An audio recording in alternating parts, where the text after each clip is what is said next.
침대에 누워있던 그날 밤. 제가 들은 그 말을 아직도 잊을 수가 없어요. 이 늙은이 아직도 안 죽었네 라는 며느리의 목소리가 지금도 귓가에 맴돌아요.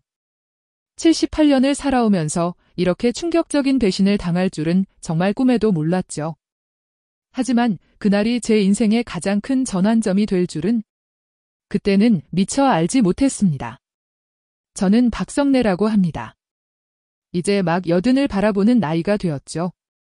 남편을 먼저 떠나보내고 두 아들과 며느리들, 그리고 손자와 함께 살아가던 평범한 할머니였어요.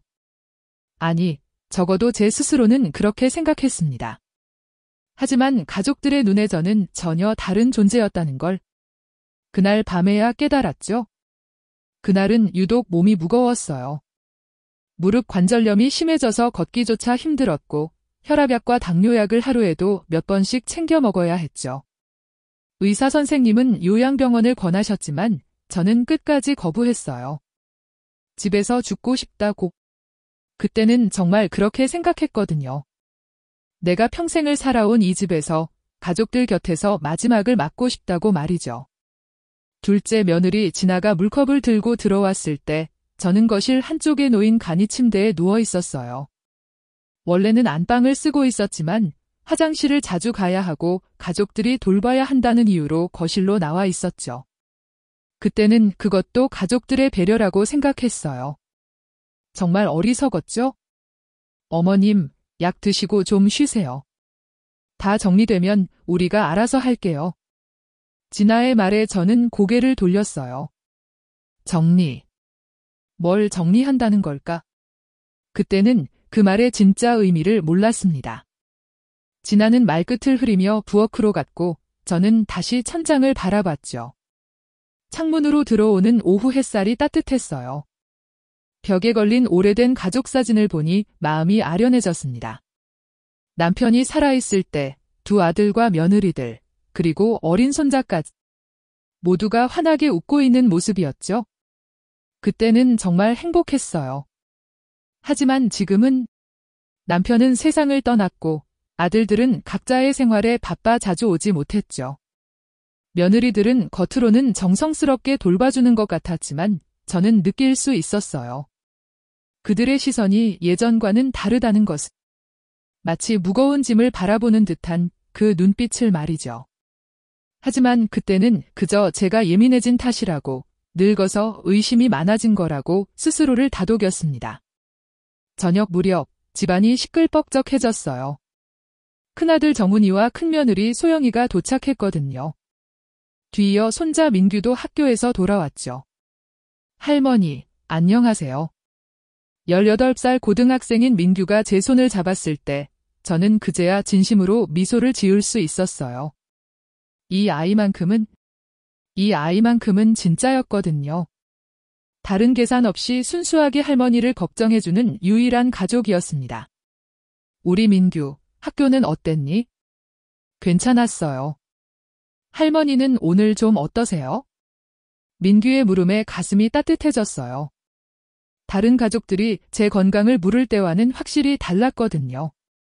민규의 눈빛에는 진심 어린 걱정이 담겨 있었습니다. 저녁 식사 시간, 저는 죽을 조금 먹었고 나머지 가족들은 진아가 차려준 반찬들을 먹었어요. 대화는 주로 민규의 대학 진학 이야기와 집안 사정에 관한 것들이었죠. 어머님, 요즘 몸은 좀 어떠세요? 정훈이가 조심스럽게 물었습니다.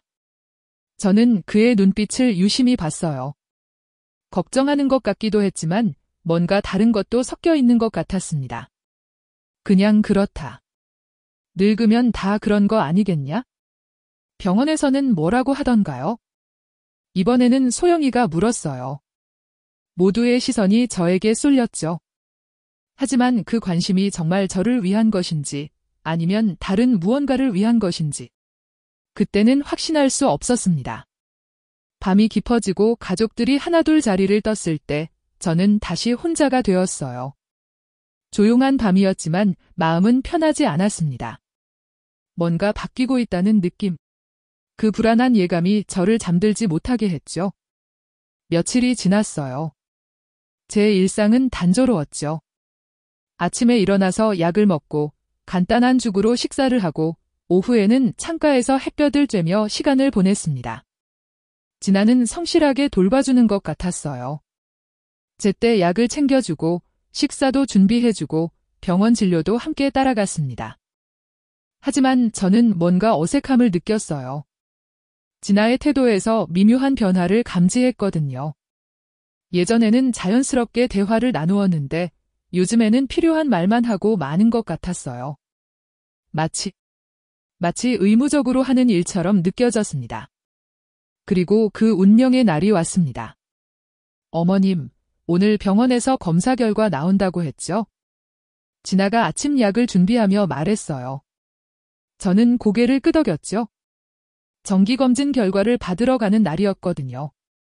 병원에 다녀온 후 오후 2시쯤이었어요. 진아는 전화를 받았습니다. 친구에게서 온 전화였죠. 저는 침대에 누워 있었지만 잠들지 않고 있었어요. 진아는 거실 한편에서 목소리를 낮춰 이야기했지만 조용한 집 안에서는 대화 내용이 다 들렸습니다. 응, 나야. 지금 집에 있어? 진아의 목소리가 들렸어요. 누구와 통화하는지는 몰랐지만 곧 자신에 대한 이야기가 나올 것 같은 예감이 들었습니다. 아니, 병원 갔다 왔어. 어휴, 진짜 힘들다. 언제까지 일해야 하는지. 저는 눈을 감은 채 가만히 들었어요. 진아가 힘들어하는 건 알고 있었지만 그래도 가족이니까 당연히 해야 할 일이라고 생각했거든요. 검사 결과 별로 안 좋다더라. 의사가 그러는데 이제 시간이 얼마 안 남았을 수도 있다고 하더라고. 제 가슴이 철렁했어요. 의사 선생님이 그런 말씀을 하셨나? 분명히 오늘 병원에서는 그냥 약을 바꿔주고 정기검진 날짜만 잡았는데 진아가 거짓말을 하고 있는 건가? 그런데 말이야. 진아의 목소리가 더 작아졌습니다. 저는 숨을 죽이고 들었죠. 그리고 그 순간이 왔습니다. 솔직히 말하면 어휴, 아직도 안 죽었어. 이 늙은이 얼마나 버티는 건지. 유산 정리도 해야 하는데 계속 이러면 순간 제 심장이 멈춘 것 같았어요. 숨이 막혔습니다. 제 귀를 의심했어요. 방금 뭐라고 했죠? 아직도 안 죽었어라고. 했나요? 믿을 수가 없었어요. 제가 잘못 들은 거겠죠? 하지만 진아의 다음 말들은 제 마지막 희망마저 산산조각 냈습니다. 응, 맞아. 우리도 살아야 하는데. 민규 대학 등록금도 준비해야 하고 집 대출도 있고 언제까지 이렇게 돌봐야 하는지 모르겠어. 제 눈에서 뜨거운 눈물이 흘렀어요. 그동안 저를 성심성의껏 돌봐준다고 생각했던 며느리의 진심을. 아니, 진심이 아니라 속마음을 알게 된 순간이었습니다. 다른 집은 어떻게 하는지 모르겠어. 요양원 보내자고 하면 또 난리 날 텐데. 정말 답답해. 더 이상 들을 수가 없었어요. 온몸이 떨렸습니다. 분노인지, 슬픔인지, 배신감인지. 모든 감정이 한꺼번에 밀려왔죠. 그래도 참아야지 뭐, 곧 끝날 것 같은데. 유언장도 확인해 봐야겠어. 혹시 모르니까. 유언장 이야기까지 나오다니. 제가 아직 살아있는데 벌써 제 죽음 이후를 계획하고 있었던 거예요. 그때였습니다. 탁자 위에서 작은 불빛이 깜빡이는 게 보였어요. 빨간 점 하나가 깜빡깜빡 거리고 있었죠. 저는 눈을 크게 떴습니다. 탁자 위에 놓인 작은 검은 기계. 녹음기였어요. 며칠 전 손자 민규가 숙제한다고 가져다 놓았던 녹음기가 켜져 있었던 거예요. 민규가 역사 발표 준비를 위해 사용하던 것이었는데 전원이 켜진 채로 놓여 있었나 봅니다. 저는 가만히 녹음기를 바라봤어요. 빨간 불이 깜빡이는 것을 보니 지금도 녹음이 되고 있는 것 같았습니다. 진아의 통화 내용이 고스란히 녹음되고 있었던 거죠. 하늘이 도운 건가? 아니면 운명의 장난인가? 저는 조용히 손을 뻗어 녹음기를 가져왔습니다. 작은 기계였지만 무게가 엄청나게 느껴졌어요. 이 안에 며느리의 진짜 마음이 들어있다고 생각하니 말이죠. 그래, 알겠어. 나중에 또 전화할게. 진아가 통화를 끝내고 거실로 돌아왔습니다. 저는 재빨리 녹음기를 이불 속에 숨겼어요. 어머님, 깨어 계셨어요. 좀 주무시는 줄 알았는데. 진아는 평소와 똑같은 목소리로 말했습니다. 방금 전화해서 했던 그 끔찍한 말들이 거짓말처럼 느껴질 정도로 자연스러웠어요. 이렇게 두 얼굴을 가질 수 있다니. 그냥 잠이 안 와서. 제 목소리가 떨리지 않기를 바라며 대답했습니다. 하지만 마음속으로는 거대한 폭풍이 몰아치고 있었죠. 저녁 뭐 드시고 싶으세요? 죽 끓여 드릴까요?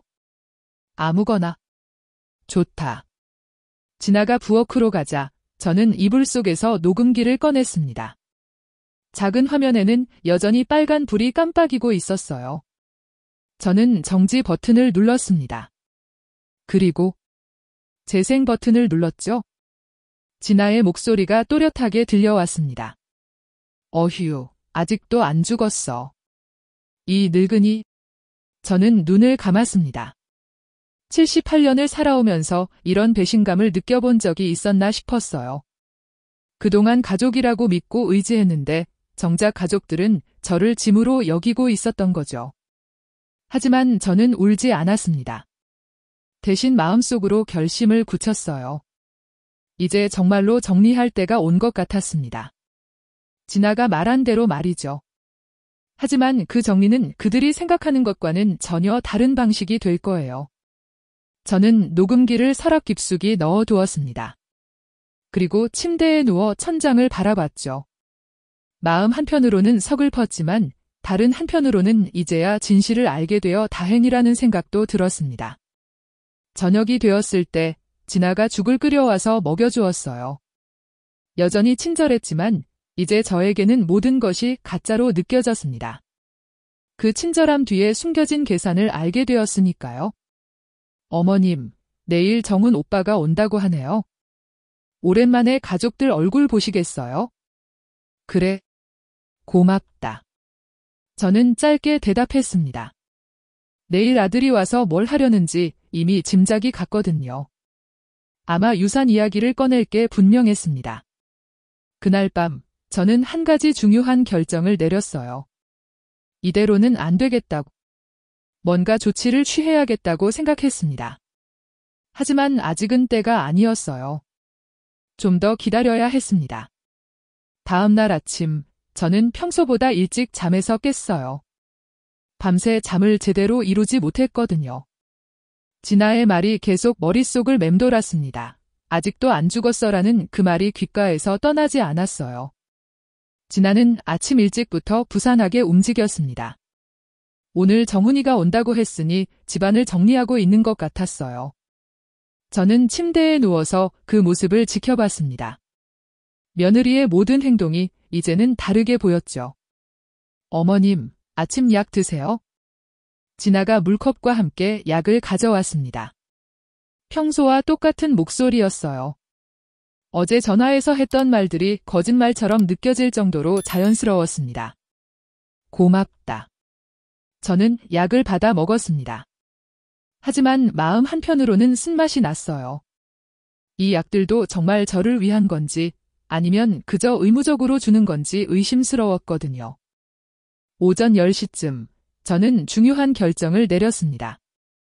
서랍에서 오래된 수첩을 꺼내서 한 번호를 찾았어요. 윤 회장의 번호였습니다. 남편이 살아있을 때 함께 일했던 분이었죠. 법무법인을 운영하는 변호사였는데 남편의 유언장도 그분이 작성해 주었습니다. 저는 조심스럽게 전화를 걸었어요. 진아가 부엌에서 설거지를 하고 있어서 다행히 들리지 않을 것 같았습니다. 여보세요? 윤 회장님, 저 박성래입니다. 아, 성래 씨 오랜만이네요. 어떻게 지내세요? 윤 회장의 목소리는 여전히 따뜻했습니다. 남편과 40년 가까이 알고 지낸 분이었거든요. 그냥 그렇게 지내고 있습니다. 회장님은 건강하시죠? 고맙습니다. 그런데 갑자기 전화를 주시니 무슨 일이신가요? 저는 잠시 망설였습니다. 하지만 이미 결정한 일이었어요.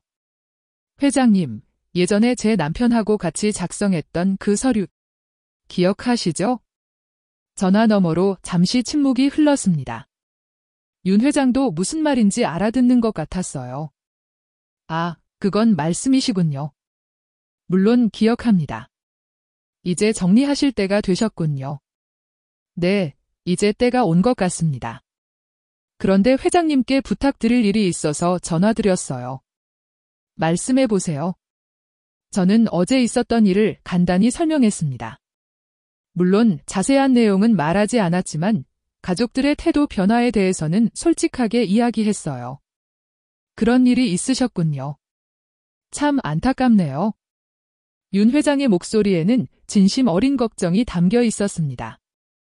회장님, 혹시 택배로 뭔가 보내드릴 수 있을까요? 중요한 증거 자료인데. 물론입니다. 주소는 예전 그대로고요. 언제든지 보내세요. 저는 윤 회장과 몇 분 더 이야기를 나눈 후 전화를 끊었습니다. 그리고 서랍에서 녹음기를 꺼냈어요. 작은 기계였지만 이제는 무기가 될 것 같았습니다. 점심시간이 되자 진아가 죽을 끓여왔습니다. 어머님, 정훈 오빠가 오후에 온다고 연락 왔어요. 소영 언니도 같이 온대요. 그래, 알겠다. 저는 담담하게 대답했습니다. 이제 가족들이 뭘 하려는지 뻔했거든요. 오후 2시쯤 택배기사가 왔습니다. 저는 미리 준비해둔 작은 상자에 녹음기를 넣어서 포장했어요. 진아는 무엇을 보내는지 궁금해했지만 저는 그냥 친구에게 보내는 물건이라고 했습니다. 어머님, 무슨 택배세요? 옛날 친구한테 보내는 거다. 옛날에 빌려간 물건 돌려주는 거야? 진아는 더 이상 묻지 않았습니다. 아마 관심도 없었던 것 같았어요. 택배를 보낸 후 저는 서랍에서 작은 일기장을 꺼냈습니다. 남편이 세상을 떠난 후부터 써온 일기장이었어요. 마지막 페이지에는 가족들 이름이 적혀 있었습니다. 박정훈, 민소영, 박정수, 김진아, 그리고 박민규. 저는 펜을 들었습니다. 그리고 천천히 이름들을 지우기 시작했어요. 박정훈, 민소영, 박정수, 김진아. 하나씩 선을 그어가며 지웠습니다. 마지막에 박민규의 이름만 남겨두고요. 오후 3시쯤 정훈이와 소영이가 도착했습니다. 오랜만에 보는 큰아들이었어요. 정훈이는 평소보다 말끔하게 차려입고 왔더군요. 어머니, 안녕하세요. 몸은 좀 어떠세요? 그냥 그렇다. 저는 짧게 대답했습니다. 정훈이의 눈빛을 유심히 봤어요. 뭔가 다른 목적이 있는 것 같았습니다. 소영이도 인사를 했습니다. 어머님, 얼굴이 좀 안 좋아 보이세요? 혹시 어디 아프신 데 있으세요? 나이가 나이인데 뭐가 좋겠냐? 가족들이 거실에 모여 앉았습니다. 분위기가 평소와는 달랐어요. 뭔가 진지한 이야기를 하려는 것 같았습니다. 정훈이가 먼저 입을 열었습니다. 어머니, 사실 오늘 온 이유가 있어요. 뭔 소리냐? 어머니 건강도 그렇고 앞으로 계획을 좀 세워야 할 것 같아서요. 저는 속으로 씁쓸하게 웃었습니다. 역시 예상한 대로였어요. 계획이라니. 어머니 혼자서 지내시기가 힘드실 텐데 요양원이든 뭐든 알아봐야 하지 않을까요? 소영이가 거들었습니다. 그리고 어머님, 재산 정리도 미리미리 해두시는 게 좋을 것 같아요. 나중에 복잡해질 수 있거든요. 재산 정리. 결국 이 이야기를 하려고 온 거였군요. 재산 정리? 네, 유언장 같은 것도 미리 작성해 두시고 집도 그렇고 통장도 정리하시고. 진아도 끼어들었습니다. 맞아요, 어머님. 요즘 세상이 복잡해서 미리미리 정리해 두시는 게 좋아요. 저는 그들의 얼굴을 하나하나 바라봤습니다. 겉으로는 저를 걱정하는 것처럼 말하지만 실제로는 유산에만 관심이 있다는 게 뻔했어요. 그래. 정리는 해야겠다. 제가 그렇게 말하자 가족들의 눈빛이 달라졌습니다. 어머님이 그렇게 생각하신다니 다행이에요. 정훈이가 안도의 표정을 지었습니다. 그럼 언제 변호사 선생님께 연락드릴까요? 소영이가 다급하게 물었습니다. 아니다. 내가 알아서 하겠다. 어머님께서 직접 하시려고요? 그래. 내일은 내가 알아서 한다. 제 말에 가족들은 더 이상 말하지 못했습니다. 하지만 눈빛으로는 서로 의견을 주고받는 것 같았어요. 저녁이 되자 정훈이와 소영이는 돌아갔습니다. 진아도 일찍 방으로 들어갔고요. 저는 다시 혼자가 되었습니다. 저는 서랍에서 일기장을 다시 꺼냈어요. 그리고 마지막 페이지에 적힌 박민규의 이름을 바라봤습니다. 이 아이만큼은 진짜였어요. 다른 계산 없이 할머니를 사랑해주는 유일한 가족이었죠. 밤이 깊어갔습니다. 저는 천장을 바라보며 생각했어요. 이제 정말로 결정을 내려야 할 때가 온 것 같았습니다. 며칠 후, 제 몸 상태가 눈에 띄게 나빠졌어요. 일부러 그런 건 아니었지만 스트레스 때문인지 식사량도 줄어들었고 자주 기침을 했습니다. 진아는 병원에 가자고 했지만 저는 완강히 거부했어요. 괜찮다. 그냥 감기인 것 같다. 어머님, 그래도 한번 보시는 게 됐다고 했잖아. 제 목소리에는 전에 없던 냉기가 서려 있었습니다. 진아는 더 이상 말하지 못했어요. 하지만 가족들에게는 다른 이유로 초조함이 엄습했습니다. 제 상태 악화가 예상보다 빠르게 진행되고 있었거든요. 유산 정리를 서둘러야 한다는 생각이 들기 시작했나 봅니다. 그날 오후, 소영이가 홀로 찾아왔습니다. 손에는 작은 보자기를 들고 있었어요. 어머님, 안녕하세요. 몸은 좀 어떠세요? 그냥 그렇다. 소영이는 제 옆에 앉더니 보자기를 풀었습니다. 안에서 반짝이는 금팔찌가 나왔어요. 어머님, 이거 기억하세요? 예전에 어머님이 제일 아끼시던 금팔찌인데 저는 그 팔찌를 바라봤습니다. 남편이 결혼 20주년에 선물로 사준 팔찌였어요. 언제 소영이가 가져간 건지 모르겠지만 분명 제 것이었습니다. 왜 그걸 가지고 왔냐?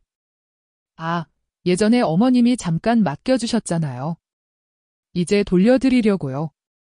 소영이는 자연스럽게 거짓말을 했습니다. 사실 그 팔찌는 몇 년 전 소영이가 급전이 필요할 때 몰래 가져간 것이었거든요. 제가 모를 줄 알았나 봅니다.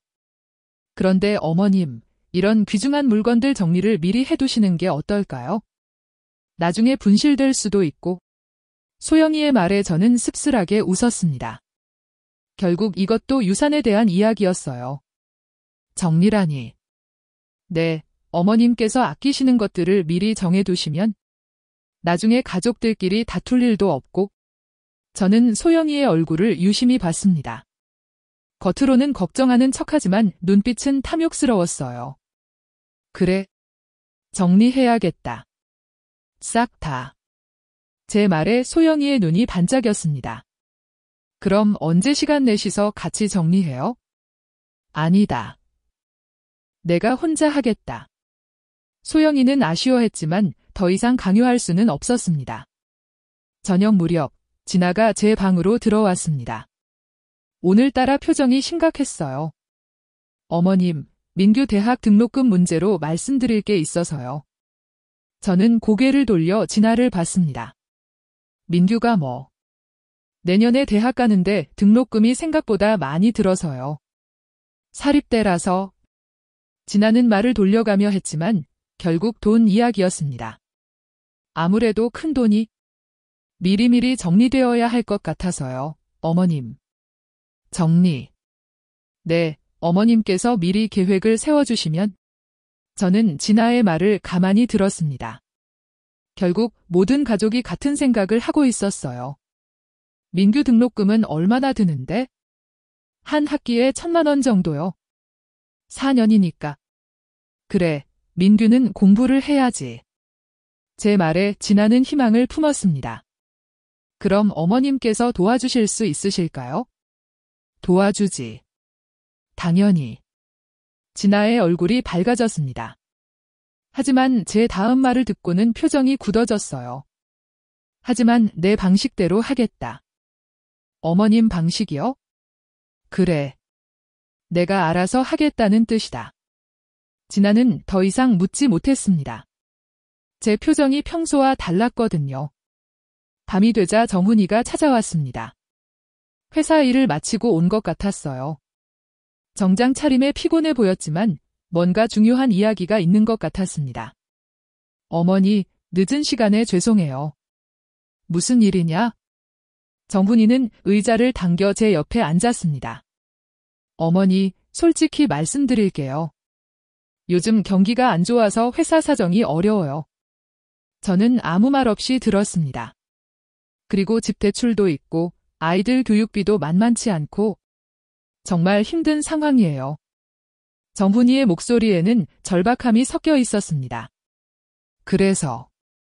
그래서 어머니께 부탁드리고 싶은 게 있어요. 뭔 소리냐? 혹시 당분간 금전적인 도움을 받을 수 있을까요? 물론 나중에 다 갚을게요. 저는 정훈이의 얼굴을 봤습니다. 제 첫째 아들이었지만 지금은 낯선 사람 같았어요. 얼마나 필요한데? 한 억 정도요? 한 억. 저는 놀랐습니다. 생각보다 큰 금액이었거든요. 한 억. 네, 정말 급한 상황이에요. 어머니 통장에 있는 돈으로. 저는 웃음이 나왔습니다. 결국 모든 가족이 제 돈만 생각하고 있었던 거예요. 그래, 알겠다. 생각해보마. 정말이요? 어머니, 정말 감사해요. 정훈이는 안도의 표정을 지었습니다. 정훈이가 떠난 후 저는 서랍을 열었습니다. 그 안에는 이미 작성해둔 봉투가 들어 있었어요. 며칠 전 윤 회장에게서 받은 새로운 유언장이었습니다. 저는 봉투를 꺼내서 바라봤습니다. 겉봉에는 유언장이라고 적혀 있었어요. 하지만 내용은 가족들이 예상하는 것과는 전혀 달랐습니다. 다음 날 아침, 가족들의 태도가 더욱 노골적으로 변했습니다. 소영이는 아침 일찍부터 와서 제 주변을 맴돌았고, 진아는 평소보다 더 친절했어요. 정훈이도 점심시간에 들러서 안부를 물었습니다. 모두가 제 결정을 기다리고 있었습니다. 하지만 정작 저는 이미 모든 결정을 내린 상태였어요. 민규는 언제 오냐? 제가 진아에게 물었습니다. 학교 끝나고 올 거예요. 왜요? 그냥 보고 싶어서. 진아는 이상하다는 표정을 지었지만 더 이상 묻지 않았습니다. 오후가 되자 저는 가족들을 모두 불러 모았습니다. 중요한 이야기가 있다고 했거든요. 정훈이, 소영이, 진아, 그리고 학교에서 돌아온 민규까지 모두 거실에 모였습니다. 오늘 너희들한테 중요한 이야기를 하려고 한다. 제 말에 모든 가족이 긴장했습니다. 드디어 유산 분배에 대한 이야기가 나올 것 같았거든요. 저는 탁자 위에 놓인 봉투를 가리켰습니다. 내 마지막 뜻을 정리했다. 가족들의 눈빛이 봉투로 향했습니다. 모두가 그 안에 자신들에게 유리한 내용이 적혀 있기를 바라고 있었어요. 하지만 저에게는 다른 계획이 있었습니다. 가족들이 모르는 비밀이 있었거든요. 저는 가족들의 시선을 천천히 둘러봤습니다. 모두가 긴장한 표정으로 저를 바라보고 있었어요. 특히 정훈이와 소영이, 진아는 탁자 위의 봉투에서 눈을 떼지 못했습니다. 나는 오늘 너희들한테 내 마지막 마음을 들려주려고 한다. 제 목소리는 평소보다 단호했습니다. 가족들은 숨을 죽이고 들었어요. 그 전에 먼저 들려주고 싶은 게 있다. 저는 탁자 서랍을 열어서 작은 녹음기를 꺼냈습니다. 며칠 전 윤 회장에게서 돌려받은 바로 그 녹음기였어요. 이게 뭐예요, 할머니? 민규가 궁금하다는 표정으로 물었습니다. 곧 알게 될 거다. 저는 녹음기를 탁자 위에 올려놓고 재생 버튼을 눌렀습니다. 잠시 정적이 흘렀고 곧 진아의 목소리가 또렷하게 울려 퍼졌습니다. 응, 나야. 지금 집에 있어. 진아는 자신의 목소리를 듣고 얼굴이 하얘졌습니다. 언제 녹음된 건지 짐작이 갔거든요. 아니, 병원 갔다 왔어. 어휴, 진짜 힘들다. 언제까지 이래야 하는지. 정훈이와 소영이도 이상함을 느꼈습니다. 진아의 표정을 보니 뭔가 문제가 있는 것 같았어요. 그리고 결정적인 말이 흘러나왔습니다. 어휴, 아직도 안 죽었어. 이 늙은이 얼마나 버티는 건지. 순간 거실이 조용해졌습니다. 아무도 말을 하지 못했어요. 진아는 얼굴이 새하얗게 질렸고 정훈이는 고개를 들지 못했습니다. 소영이는 입을 벌린 채 멍하니 앉아 있었어요. 유산 정리도 해야 하는데 계속 이러면. 녹음기에서 계속해서 진아의 목소리가 흘러나왔습니다. 응, 맞아. 우리도 살아야 하는데.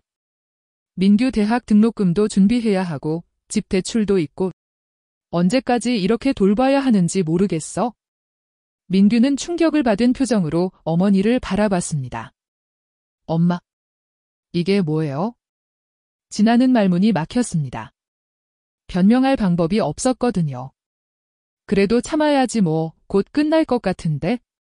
유언장도 확인해 봐야겠어. 혹시 모르니까. 녹음이 끝나자 거실은 무덤처럼 조용해졌습니다. 시계 소리만 똑딱똑딱 들릴 뿐이었어요. 저는 천천히 입을 열었습니다. 이게 너희들이 나한테 가진 진짜 마음이구나. 어머님, 그게 아니라 제가 그때 힘들어서. 진아가 떨리는 목소리로 말했습니다. 힘들어서. 시어머니가 빨리 죽었으면 좋겠다고 했냐? 제 말에 진아는 더 이상 변명할 수 없었습니다. 정훈이가 나서려 했습니다. 어머니, 진아가 잘못했지만 너도 마찬가지 아니냐? 어제 한 억 달라고 하면서 뭐라고 했지?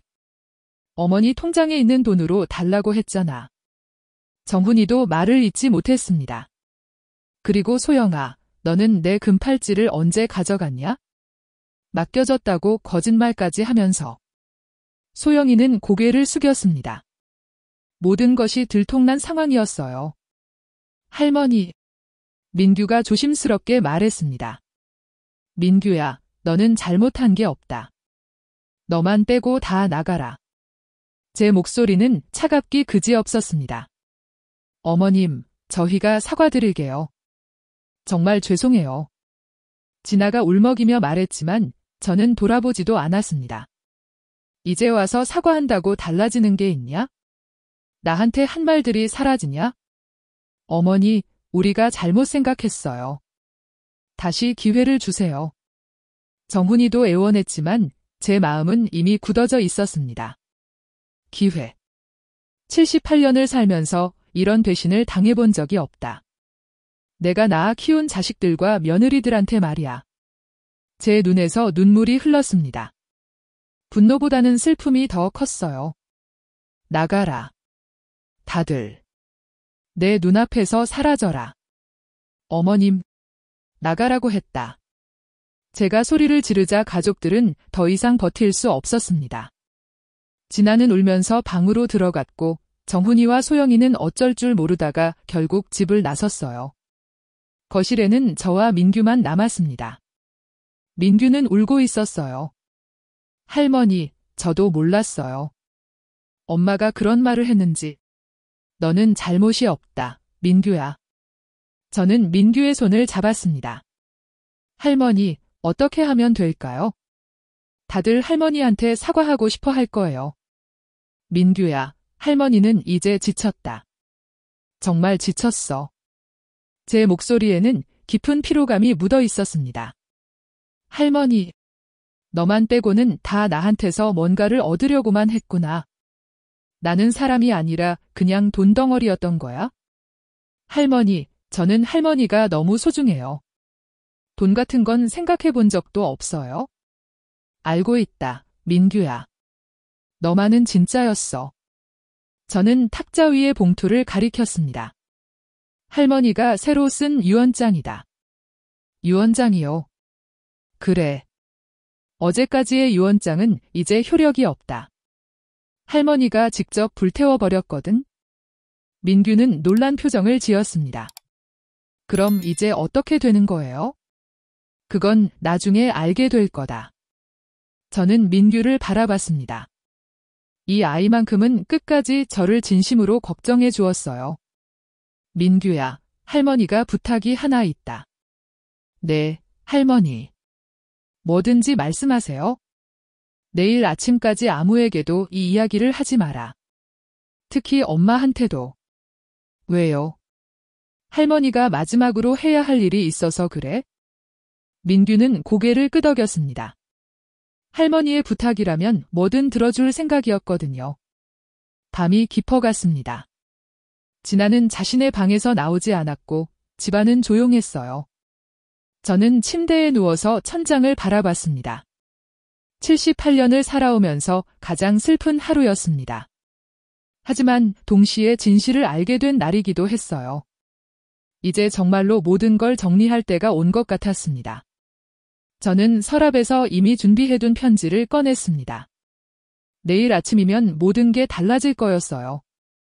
새벽 5시, 저는 조용히 일어났습니다. 평소보다 훨씬 이른 시간이었지만 잠을 더 이룰 수가 없었어요.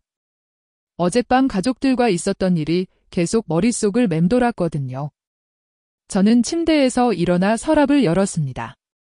며칠 전부터 준비해둔 가방이 들어있었어요.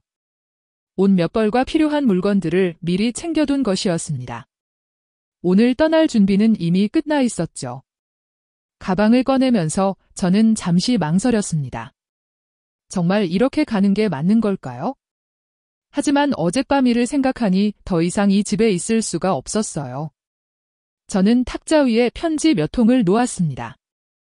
가족들에게 남기는 마지막 메시지였어요. 각각의 봉투에는 정훈, 소영, 진아, 그리고 민규의 이름이 적혀 있었습니다. 가장 두꺼운 봉투는 민규 앞으로 된 것이었습니다. 그 안에는 새로 작성한 유언장과 함께 긴 편지가 들어 있었어요. 저는 마지막으로 집 안을 둘러봤습니다. 40년 넘게 살아온 집이었죠. 남편과 함께 꾸몄던 거실, 아이들을 키우며 바쁘게 뛰어다녔던 부엌, 손자와 함께 책을 읽었던 안방, 모든 것이 추억으로 남을 거였어요. 새벽 6시, 저는 조용히 집을 나섰습니다. 문을 잠그고 열쇠를 우편함에 넣어두었어요. 택시를 불러서 기차역으로 향했습니다. 어디까지 가세요? 기사님이 물었습니다. 기차역이요. 일찍 어디 가시나 봐요? 네, 좀 먼 곳으로 가야 해서요. 저는 창밖을 바라봤습니다. 해가 막 떠오르고 있었어요. 새로운 하루가 시작되는 거였죠. 그리고 저에게는 새로운 인생이 시작되는 날이기도 했습니다. 오전 9시쯤 진아가 잠에서 깼습니다. 어젯밤 일 때문에 제대로 잠을 이루지 못했거든요. 시어머니께 어떻게 사과해야 할지 고민하느라 밤새 뒤척였어요. 진아는 거실로 나왔습니다. 평소라면 저가 이미 일어나 있을 시간인데 침대가 비어 있었어요. 어머님 어디 계세요? 진아는 집 안을 둘러봤지만 저는 보이지 않았습니다. 화장실도 비어 있었고 부엌에도 없었어요. 그때 탁자 위에 편지들이 눈에 들어왔습니다. 각자의 이름이 적힌 봉투들이 가지런히 놓여 있었거든요. 진아는 서둘러 자신의 이름이 적힌 봉투를 열었습니다. 다시는 나를 찾지 마라. 성래. 진아는 편지를 읽고 다리에 힘이 빠졌습니다. 저가 정말 집을 나간 거였어요. 어머님. 진아는 다시 집안을 뒤졌지만 저는 정말 없었습니다. 옷장을 열어보니 옷 몇 벌이 사라져 있었어요. 진아는 급히 정훈에게 전화를 걸었습니다. 오빠, 큰일 났어요. 뭔 일이야? 어머님이 사라지셨어요. 뭐라고? 정훈의 목소리가 높아졌습니다. 편지만 남기고 나가셨어요. 어떻게 하죠? 지금 바로 갈게. 경찰에 신고해야 하나? 잠깐만요. 소영 언니한테도 연락해보고. 진아는 소영에게도 전화를 걸었습니다. 상황을 설명하자 소영도 급히 오겠다고 했어요. 1시간 후 가족들이 모두 모였습니다. 민규도 학교에 가려다가 급히 돌아왔어요. 할머니가 정말 나가신 거예요? 민규는 믿을 수 없다는 표정이었습니다. 응, 편지만 남기고. 정훈은 자신의 편지를 읽고 있었습니다. 정훈에게. 너는 내 첫째 아들이다. 그런 내가 돈 때문에 어머니를 이용하려 했다는 게 믿어지지 않는? 닭 한 억이라는 돈이 어머니보다 중요했나? 나는 더 이상 너의 어머니 노릇을 할 수 없다. 앞으로는 내 힘으로 살아가거라. 성내. 소영의 편지도 비슷했습니다. 소영에게. 내 금팔찌를 훔쳐간 것도 모자라서 거짓말까지 했구나. 그동안 며느리라고 믿고 있었는데 참 어리석었다. 나는 너에게 시어머니가 아니라 그냥 돈덩어리였나 보다. 이제 그 돈덩어리는 사라졌으니 편해졌을 거다. 성내. 가족들은 모두 충격을 받았습니다. 제가 정말 모든 걸 알고 있었던 거예요. 이제 어떻게 하죠? 진아가 울면서 물었습니다. 일단 찾아야죠. 어머님이 혼자서 어디까지 가시겠어요? 정훈이 말했지만 막막했습니다. 제가 어디로 갔는지 전혀 알 수 없었거든요. 할머니가 평소에 가고 싶다고 하신 곳 없으셨나요? 민규가 물었습니다. 글쎄, 특별히 말씀하신 곳은 없었는데, 진아는 기억을 더듬어 봤지만 딱히 떠오르는 곳이 없었습니다. 일단 병원부터 알아보자. 어머님 몸이 좋지 않으시니까? 가족들은 근처 병원들에 전화를 걸어봤지만 저를 본 사람은 없었습니다. 오후가 되자 또 다른 편지들이 등기우편으로 도착했습니다. 각 가족에게 하나씩 온 거였어요. 진아가 받은 편지를 열어봤습니다. 이 유언장은 파기하였습니다. 내 모든 재산은 평생 나를 진심으로 위해준 내 손자 박민규에게 전부 상속합니다. 박성래. 진아는 편지를 읽고 주저앉았습니다. 다른 가족들이 받은 편지도 똑같은 내용이었어요. 이게 무슨 소리야? 정훈이 소리쳤습니다. 어머님이 모든 재산을 민규한테 주신다고? 소영도 믿을 수 없다는 표정이었습니다. 모든 시선이 민규에게 향했습니다. 민규도 자신의 편지를 받았는데 다른 내용이었어요. 할머니가 저한테 뭐라고 하셨는지 알아요? 민규는 떨리는 손으로 편지를 펼쳤습니다. 민규에게. 내가 아픈 그날 밤, 내가 한 그 말 한마디가 할머니에겐 전 재산보다 따뜻했다. 너만이 할머니를 진짜 사람으로 봐줬다. 다른 사람들은 모두 돈만 봤지만 말이다. 이제 할머니는 자유롭게 살고 싶다. 너도 이 돈에 얽매이지 말고 내가 하고 싶은 일을 하며 살아라. 할머니를 찾으려 하지 마라. 할머니는 이제 행복하다. 사랑한다. 우리 민규야. 성내 할머니. 민규는 편지를 읽으며 눈물을 흘렸습니다. 저는 할머니한테 특별한 말 한 적 없어요. 그냥 보고 싶다고 했을 뿐인데. 가족들은 서로를 바라봤습니다. 결국 그들의 욕심이 저를 떠나게 만든 거였어요. 이제 어떻게 하죠? 진아가 물었지만 아무도 대답할 수 없었습니다. 저는 이미 그들의 손이 닿지 않는 곳으로 떠나버렸으니까요. 제가 사라진 지 사흘이 지났습니다. 가족들은 그동안 미친 듯이 찾아다녔어요. 경찰서에도 신고하고 병원마다 전화를 걸어보고 친척들에게도 연락했지만 아무도 저를 본 사람이 없었습니다. 집안 분위기는 최악이었습니다. 정훈과 소영은 유언장 때문에 민규를 다그쳤고 진아는 죄책감에 시달리며 하루 종일 울기만 했어요. 민규야, 정말 할머니가 어디 가신다고 말씀 안 하셨어? 정훈이 다시 한번 물었습니다. 벌써 몇 번째 묻는 질문이었어요. 정말 모르겠어요, 아버지. 할머니는 그냥 내일까지 아무한테도 말하지 말라고만 하셨어요. 민규는 지쳐 보였습니다. 가족들이 계속 같은 질문을 반복하니까요. 그럼 혹시 할머니가 평소에 가고 싶어 하시던 곳은 없었어? 소영이 다급하게 물었습니다. 없었어요. 할머니는 항상 집에만 계셨잖아요. 아니야, 분명히 뭔가 있을 거야. 생각해봐. 소영의 목소리가 높아졌습니다. 저를 찾아야만 유언장 문제를 해결할 수 있다고 생각했거든요. 민규는 갑자기 울음을 터뜨렸습니다. 왜 자꾸 저한테만 물어봐요? 저도 할머니가 보고 싶어요. 민규야. 진아가 아들을 달래려 했지만 민규는 방으로 뛰어들어가 버렸습니다. 이제 어떻게 하지? 정훈이 한숨을 쉬었습니다. 변호사한테 연락해봐야 하는 거 아니야?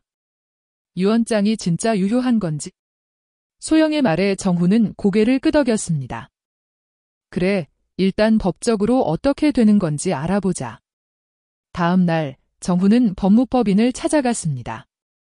하지만 변호사가 해준 말은 절망적이었어요.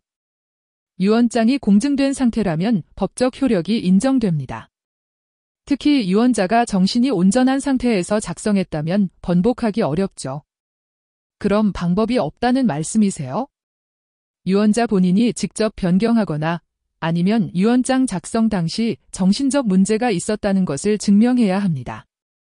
하지만 그것도 쉽지 않아요. 정훈은 절망감에 빠졌습니다. 법적으로는 손쓸 방법이 없다는 얘기였거든요. 집으로 돌아온 정훈은 가족들에게 변호사와의 면담 결과를 알려줬습니다. 결국 어머님을 찾아서 직접 설득하는 수밖에 없다는 거네요. 소영이 말했습니다. 그런데 어머님이 어디 계신지도 모르는데 어떻게 찾아요? 진아의 목소리에는 절망감이 묻어 있었습니다. 그때 민규가 방에서 나왔습니다. 며칠 동안 제대로 밥도 먹지 않아서 얼굴이 야위어 보였어요. 민규야, 괜찮아? 진아가 걱정스럽게 물었습니다. 엄마, 저 할머니 찾으러 갈래요? 어디로? 모르겠어요. 그냥 할머니가 계실 것 같은 곳들을 다 가보고 싶어요. 민규의 말에 가족들은 조용해졌습니다. 사실 민규가 가장 힘들어하고 있었거든요. 민규야, 너는 학교 가야 하잖아. 정훈이 말했습니다. 학교는 괜찮아요. 할머니가 더 중요해요. 민규의 눈에서 눈물이 흘렀습니다. 할머니가 저한테 편지에서 뭐라고 하셨는지 알아요? 찾으려 하지 말라고 하셨어요. 그런데 저는 찾고 싶어요. 할머니가 혼자 계시면 안 돼요. 민규의 말을 듣고 가족들은 더욱 죄책감을 느꼈습니다. 결국 자신들의 욕심이 저를 떠나게 만들었다는 걸 알고 있었거든요. 다음 주가 되자 더 큰 문제가 생겼습니다. 정훈의 회사에서 연락이 온 거예요. 정훈아, 큰일 났어. 소영이 전화를 받고 뛰어왔습니다. 뭔데? 회사에서 대출 문제로 연락 왔어. 이번 달 안에 해결 안 되면 정훈의 얼굴이 하얘졌습니다. 제게 빌리려던 돈을 구하지 못하면 정말 큰일이 날 상황이었거든요. 진아의 상황도 마찬가지였습니다.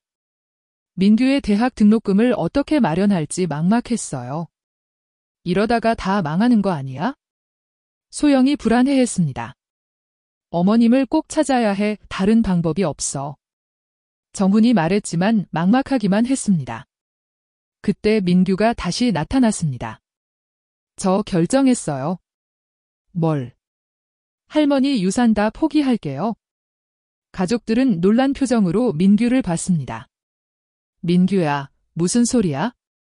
저는 할머니 돈 필요 없어요. 할머니가 돌아오시기만 하면 돼요. 민규의 말에 진아가 울었습니다. 민규야, 엄마, 아빠, 고모부. 저희가 할머니한테 너무 심했어요. 할머니는 그냥 우리가 사랑해주기만 바라셨는데. 민규는 가족들을 바라봤습니다. 저는 할머니를 찾을 거예요. 꼭 찾아서 사과드릴 거예요. 민규야, 할머니가 찾지 말라고 하셨잖아. 그래도 찾을 거예요. 할머니가 저를 미워하셔도 상관없어요. 민규는 결연한 표정이었습니다. 저는 할머니한테 한 번도 그런 말 한 적 없어요. 전 그냥 보고 싶다고 했을 뿐이에요. 민규가 울면서 외쳤습니다.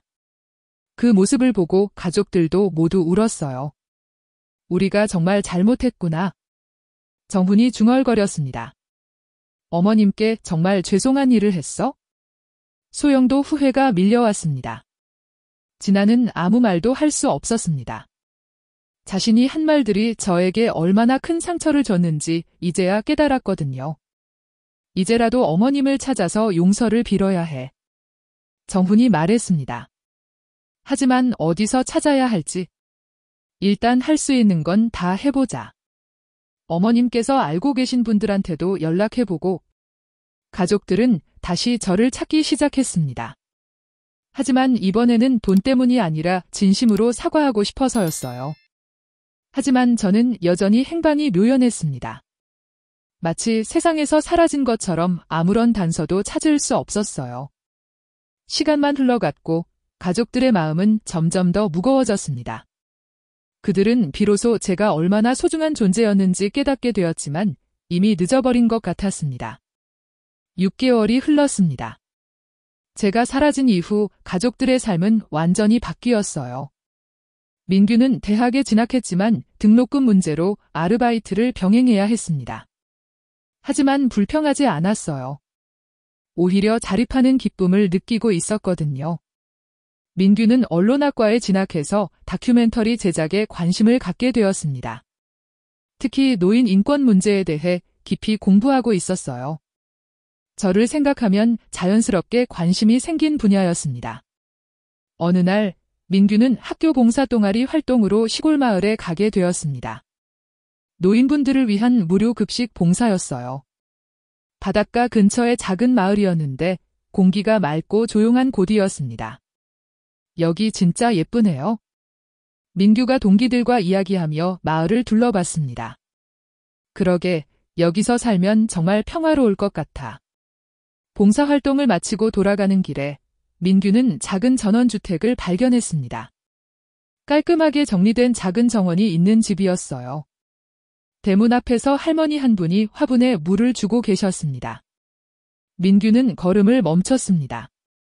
뒷모습이 너무나 익숙했거든요. 할머니. 민규는 조심스럽게 다가갔습니다. 그 할머니가 천천히 고개를 돌렸어요. 저였습니다. 박성래였습니다. 할머니. 민규는 달려가려 했지만 제가 손을 들어 막았습니다. 민규야. 제 목소리는 평온했습니다. 6개월 전에 비해 훨씬 건강해 보였어요.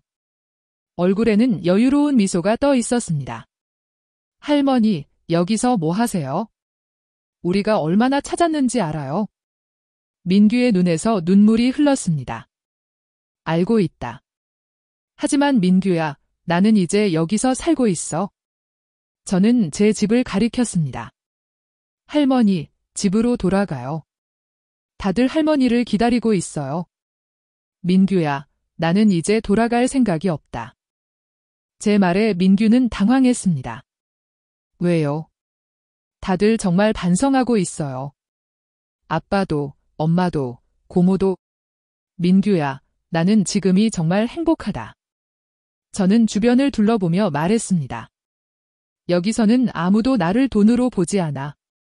그냥 박성래라는 한 사람으로 봐주거든. 하지만 할머니, 민규야, 너도 알잖아. 가족들이 나한테 얼마나 심한 말을 했는지. 민규는 할 말이 없었습니다.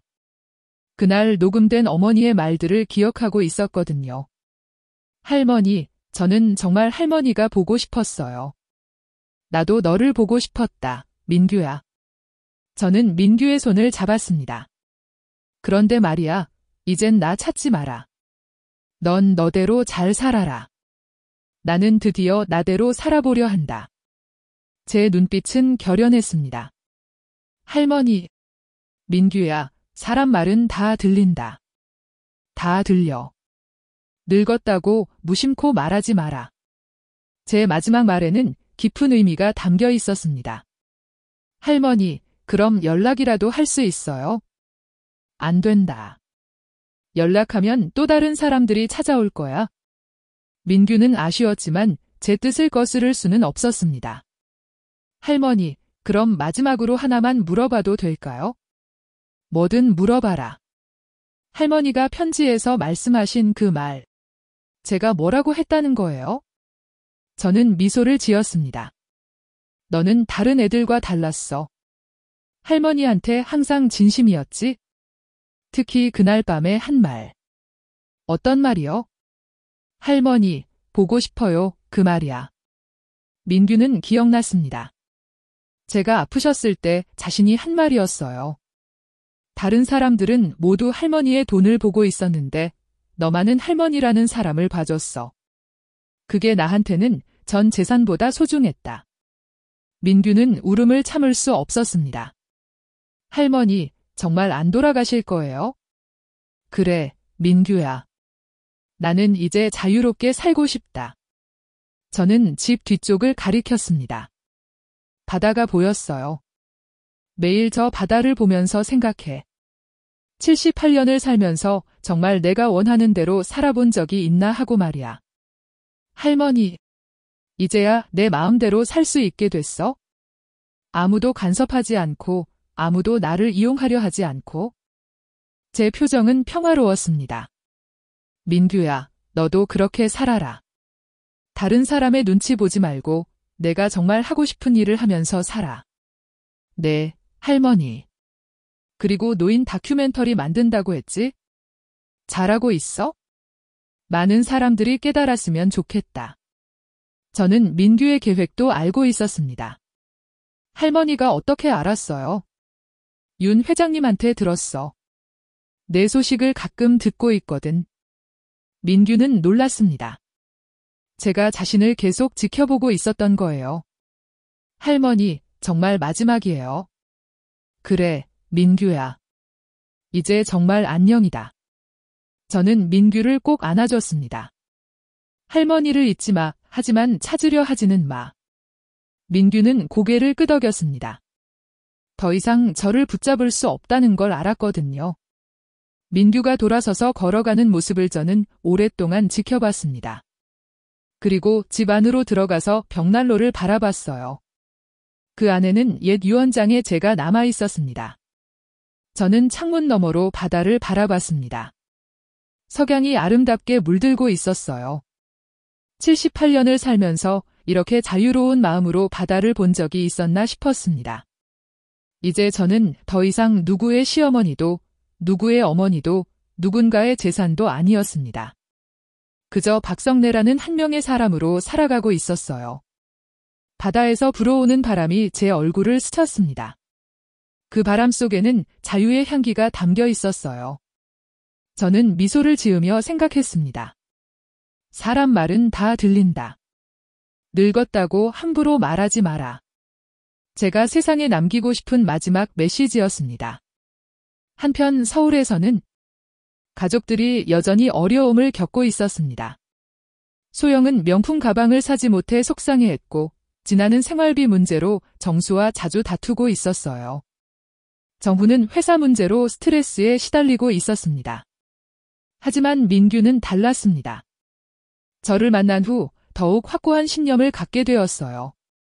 대학에서 노인 인권에 관한 다큐멘터리 기획안을 제출했고 교수들로부터 좋은 평가를 받았습니다. 민규는 제 가르침을 잊지 않았습니다. 사람 말은 다 들린다는 제 마지막 말을 마음에 새기며 노인들을 존중하고 배려하는 사람이 되기로 다짐했어요. 그리고 민규는 자신의 첫 다큐멘터리 제목을 정했습니다. 이 늙은이 아직도 안 죽었네, 버느 할머니의 복수. 그것은 제 이야기였고 동시에 이 시대 모든 노인들의 이야기이기도 했습니다. 바닷가 전원주택에서 저는 조용히 웃으며 바다를 바라보고 있었습니다.